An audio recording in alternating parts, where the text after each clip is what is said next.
Well, friends, we are back for another Food for Faith Friday, and this is my most makeshift phone holder yet, and I am coming to you again from the car.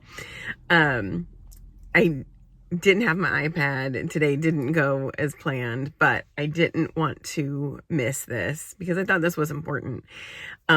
This week, I've really been thinking a lot about how much misinformation there is just everywhere. Just like you open a video and you have to ask yourself, is that really real? You read a book and or you hear someone's opinion and you wonder, is that valid? Like there's so many things. I sent my daughter just a funny reel on Instagram and she's like, Mom, that's all AI. The whole thing is fake. It's all computer generated. And anymore, I think it's become very difficult to discern fact from fiction. And this is an ongoing problem. It's never not been a problem. It's a problem in education. It's a problem in politics. It's a problem in health.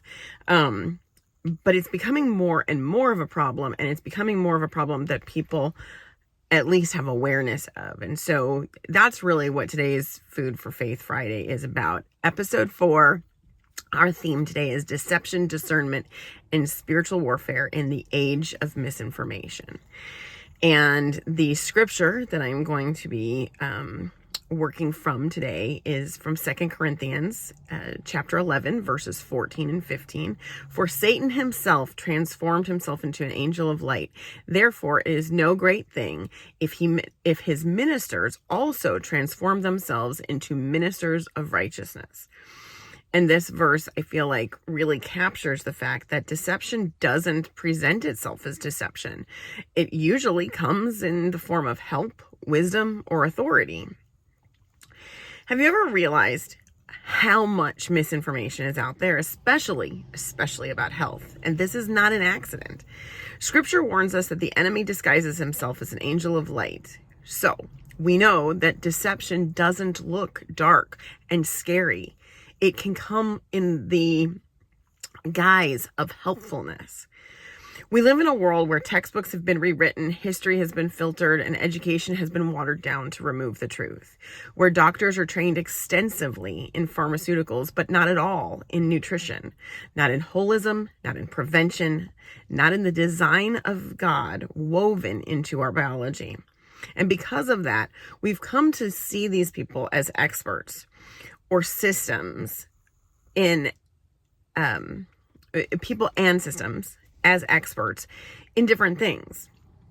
Even though we know that their knowledge is incomplete, they're influenced by industry, politics, and profit. We saw this throughout COVID in the hospitals. This is how deception works. It doesn't shout, I'm here to mislead you. It simply whispers, trust me, I know better than you do.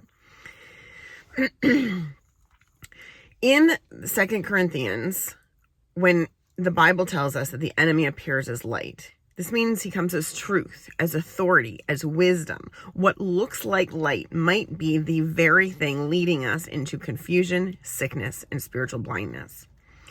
That's why I see is what we do with Bedrock Nutrition and Rooted Faith Wellness as more than my career. Teaching people how God designed their body, how biology is infinitely wise, how we already have the answers. Helping people to discern truth from noise is not just a job, it's a ministry. The world is filled with false gods. Science has been elevated above the creator. Pharmaceutics and medicine above design. And we need believers to bring truth back to the table. This week, I hope that you stay rooted in the word, stay curious, and remember that God is not the author of confusion. If something leads you away from truth, healing, or freedom, it doesn't come from him. You guys have a great weekend.